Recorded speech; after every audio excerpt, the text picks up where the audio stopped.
मिनारि सान तामुलपुर दखरा दुलाराय बर' फरायसा आफादनि बेन्दों सिङाव थानाय जे पद्मानन्द दालाय दुलाराय बर' फरायसा आफाद बिथांमोना बोसोरफ्रोमबो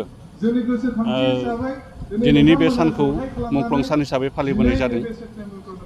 बेनि गुबै थांखिया जाहैबाय थांनाय जि गोलाव समनि सोमावसारनाय दुलाराय बर' फरायसा आफादनि बड'फा उपेन्द्रनाथ ब्रह्मनि दैदेननायाव 1987 मायथाइनि 2 मार्चनिफ्राय जि मोनसे आलादा रायजो बिनानै सोमावसारनाय जाबाय। बे सोमावसारनायाव नैबे ओनसोलनिफ्राय गोबां जोहोलाव जोहोलावजोफ्रा बे सोमावसारनायाव बाहागो लादोंमोन आरो बे बाहागो लानानै जोंनि बे ओनसोलनिफ्राय पद्मानन्द हालामनिफ्राय सा 14 बर' सुबुंफ्रा बेवहाय मुंख्लं जानो गोनां जादों आरो बे मुंख्लं जालांनाय बिथां जोहोलाव बिथांमोनखौ गोसोखांनानै बोसोरफ्रोमबो बे हाबाफारिखौ लानाय जायो आरो फालिबोबाय थानाय जादों।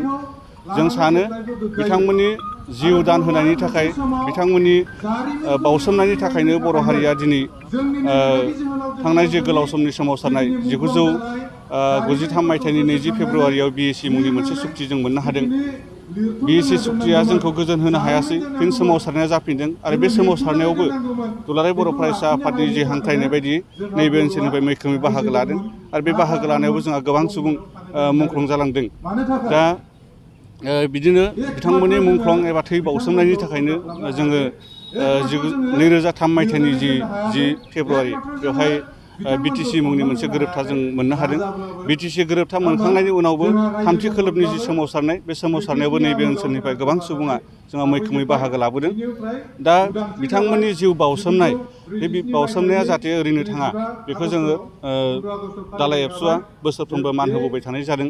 बिथांमोननि जिउ बाउसोमनायनि थाखायनो जों बर' हारियाव BSC BTC आरो BTR जोङो मोननो हादों। बर'नि राव थुनलाइ हारिमु जौगानायाव बिथांमोना मैखोम बिहोमा होलांबाय।